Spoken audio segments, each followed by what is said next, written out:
All About English, Lesson 7, Top 5 American Dishes You Have to Try, and Top 5 Desserts for the Sweet Tooth. I'm pretty sure our listeners all have an image in their minds when we say this. The usual hot dogs, hamburgers. And we'll talk about those foods and other foods in this lesson. So maybe you shouldn't listen to this one on an empty stomach. First, before we get into the food, let's talk about some general table manners. Right. Some table manners might be different from the table manners you know of in your country. For example, don't lift your soup bowl to your mouth. In some countries with liquid dishes, this is okay. But if you're eating a traditional American meal, it's considered bad manners. Also, chew with your mouth closed and don't slurp your soup. And when you're done, leave your fork and knife on the right side of the plate, pointing diagonally up. This shows that you're done with the meal. If you're just taking a break, leave them resting on the left and right side of the plate with the handle part on the table. Now, table manners may differ a little in different regions, but those we just mentioned should be pretty standard. Okay, enough with the manners. On to the food. Keep in mind, listeners, the food that was chosen wasn't based on official research. We just decided ourselves. We chose 5 popular foods and then 5 popular junk foods. Okay, the first one on our list is hamburgers. The food with the meat patty, lettuce, tomatoes, onions, pickles, and cheese between a bun. Apart from being famous due to the many fast food restaurants that serve hamburgers, there are hamburgers that are gourmet and can still earn points for being a proper meal. Some say it originated when a person at a fair in Hamburg, New York, which is named after Hamburg, Germany, replaced sausages for beef to put in sandwiches. Others say it was because a man known as Hamburg Charlie started serving meatballs in a sandwich at another fair. Either way, the dates were both around the 1880s.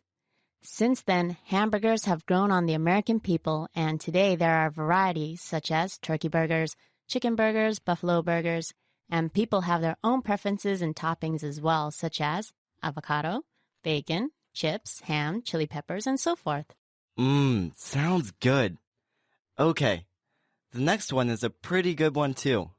Buffalo wings. Nice. Despite the name, buffalo wings are fried chicken wings coated in sauce. The name comes from the sauce that they are smothered in. Right. The sauce is usually spicy and is made from cayenne pepper and melted butter. They're commonly served with celery sticks with blue cheese dressing. The food has several stories to its origin. One is that in the 1960s, a lady named Teresa Bellissimo thought of frying chicken wings on the spot, then tossing them into cayenne pepper when she heard that her son was coming over with some friends. She served them celery sticks with blue cheese while they waited. And the other story is told by Teresa's son, stating that one night their bar was full of many people buying a lot of drinks. He wanted to serve them something delicious to go with their drinks, and that's when his mother came up with the idea. These days, buffalo wings are served as appetizers at many restaurants and are also called hot wings. Okay, the next one is from the South. It's jambalaya. That's a Louisiana Creole dish made of meats, vegetables, rice, and stock. The name is thought to be from the French word jambon, which is ham, and aya from a West African language meaning rice. And like the name, the dish is a combination of European influence from the early settlers and the Africans who came to America enslaved. Chicken and sausage with andouille is cooked or smoked first. Then the vegetables and tomatoes, along with seafood, are put in. At the end, the rice and stock are added, and everything is left to simmer. But the Cajun way of cooking it is to use a cast iron pot, and no tomatoes are added, which is why it's brown. Now, many people may think it looks similar to the Spanish paella, which probably does have an influence. Okay, next one. We have to mention this. The salad made of green leaves, usually being romaine lettuce, croutons, and Parmesan cheese, covered in a dressing that has lemon juice, Worcestershire sauce, olive oil, egg, and some black pepper. We call it the Caesar salad. You can find the salad on almost any menu in a typical restaurant. And if you're not feeling sure of the salad you want, you can never go wrong with this one. Like other foods, there are several stories as to who invented the salad, but a popular misconception is that it's named after Julius Caesar, but it's not. One story is that it was invented by an Italian-born Mexican named Cardini Caesar, who had a restaurant in Tijuana but lived in San Diego. And the other story is that a man named Paul Maggiora made it for an American in the Air Force. Either way, the two stories are from around the 20s. Okay, another favorite, pizza. Pizza, we cannot not mention this food. Right, the flat, usually circular dough that is topped with tomato sauce, mozzarella, and other toppings of choice. The pizza in the U.S. comes from the Italians, but flatbread with olive oil and seasoning could be seen in other ancient societies. And different areas of the states may have different ways of making the pizza. For example, Chicago is popular for their Chicago-style pizza, which is made of a thicker crust and chunkier tomato sauce. Pizza is a favorite among Americans for parties, as it's easy to pick up the phone and order a box. Many families would have the number to the local pizza shop on their fridge. There are many toppings of meats and vegetables you can choose from, and different sizes as well. Okay, let's talk about junk food now.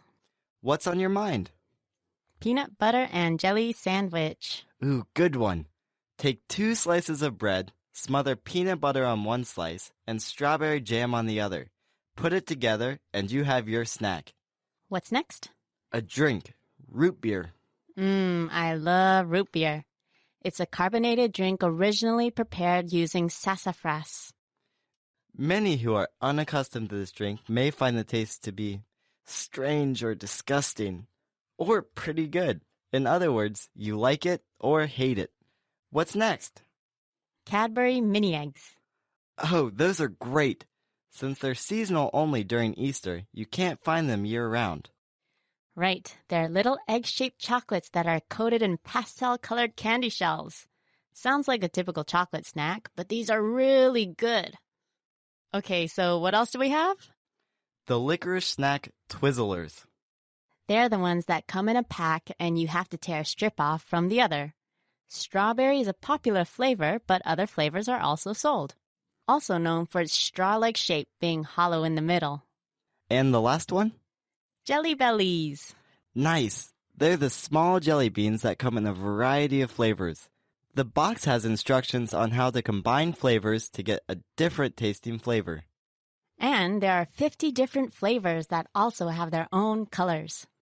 Okay, listeners, we're going to stop there since my mouth is watering now. Mine too, and I'm getting pretty hungry. Go ahead and try any of the foods you haven't if you go to the States. You won't regret it. Except maybe the root beer. Beer.